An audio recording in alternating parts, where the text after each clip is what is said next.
Você percebeu que a Alia não é mais tão viciada no Lady Blog como antes? Ou a Zoe, que aprendeu a não se anular por causa da sua meia-irmã? Esses foram só alguns dos personagens que amadureceram em Miraculous Ladybug. Se quiser ver o restante, continue aqui comigo.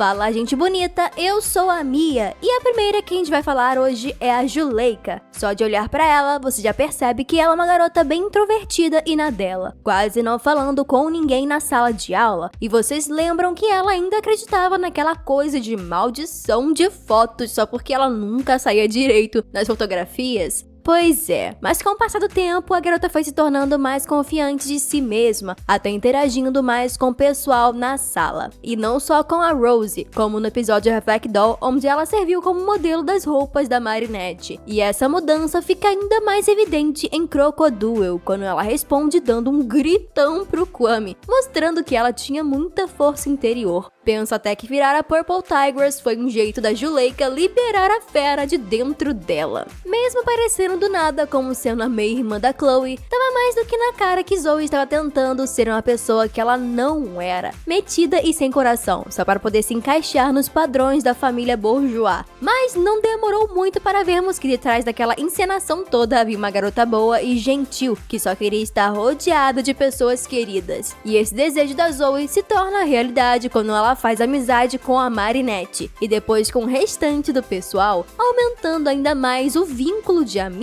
E para representar essa mudança no caráter dela, Zoe tem uma mesh do seu cabelo pintada de rosa por seus amigos. Fofa demais! Dá um like aí se você nem imaginava que a Alix seria importante pra Ladybug no futuro. É brincadeira, gente, mas pode dar um like se quiser mesmo. Enfim, antes a menina era só mais uma coadjuvante na série, sabe? Sendo akumatizada uma vez ou outra, nada demais. O negócio foi quando do nada me parece uma Alix do futuro e que ainda por cima era portadora do Miraculous do coelho. Tipo, quê? O mais legal é que não foi só a Alix adulta que ajudou a Joaninha. A do presente também foi mais do que útil. Principalmente na quinta temporada, onde ela virou a Candy Girl e depois a Bunny Dog para ajudar a Ladybug e o Cat Noir na luta deles contra o Monarch.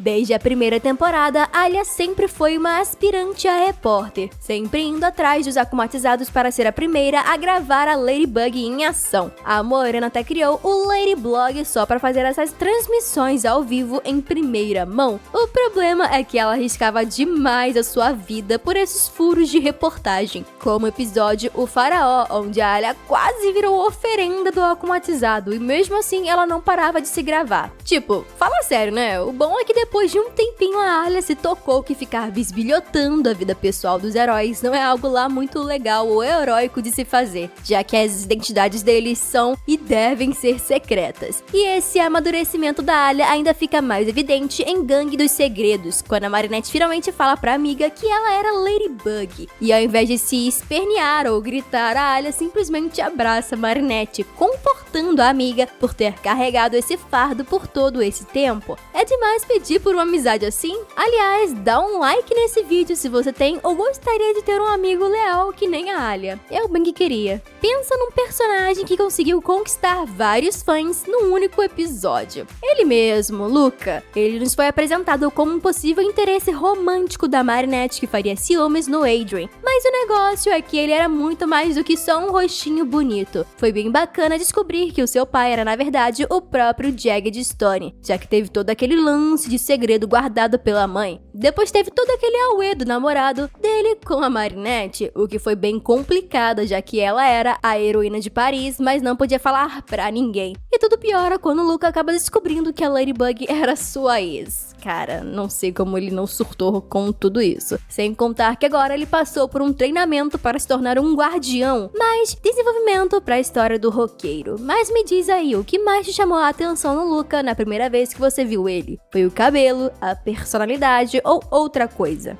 No seu episódio de estreia, Kyoko parecia só mais uma personagem que queria ser boa em tudo para manter o seu ego nas alturas e que odiava perder, mas eu estava muito enganada de pensar nisso, porque Kyoko acrescentou e muito na história. Sem contar que ela tinha quase a mesma que o Adrien, né? Uma mãe rigorosa que não aprovava nada da filha e ainda obrigava a garota a fazer o que ela não queria na vida. E pior é que fazia as tarefas sem nem dizer um ai. Mas com a ajuda dos amigos dela e por determinação própria, Kyoko começou a ser um pouco mais rebelde com a mãe e a se soltar mais com seus amigos. Ela até mesmo acha um par romântico que se identifica com ela. Tem gente que ama ela e tem gente que odeia, mas o fato é que a Chloe foi uma das personagens mais bem desenvolvidas da série, sendo apresentada como uma garota cínica que adorava infernizar a vida de Marinette porque sim. Mas com o passar do tempo, Chloe vai mudando seu comportamento irritante e passa a ser mais dócil e cabeça fria, principalmente com a Ladybug, que era praticamente a sua base de apoio. E o desenvolvimento da garota foi ainda melhor quando ela passa a atuar como Queen Bee, o que aumentou ainda mais o número de fãs da Bourgeois. Eu mesma adorava essa abelha rainha. Uma pena os roteiristas da série terem decidido jogar todo esse arco da garota no lixo, fazendo ela voltar a ser aquela vilã chata e irritante que odeia a protagonista sem nenhum motivo. Ai, que saudade da Chloe antiga, viu? Você também sente falta da abelha rainha? Escreva aí nos comentários.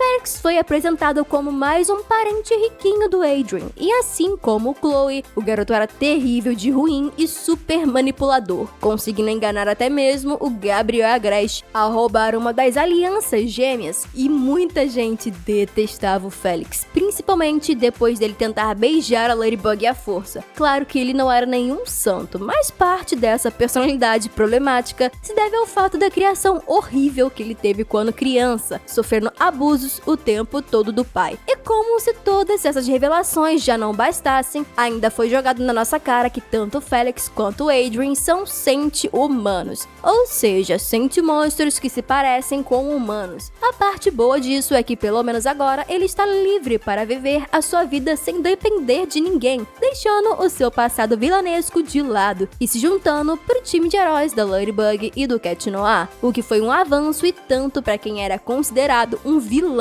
antes. Mas e aí, sabe de algum outro personagem de Miraculous que teve um arco tão bem desenvolvido quanto esses aí que eu falei? Escreva aqui nos comentários. Muito obrigada por assistir até aqui e hasta la vista!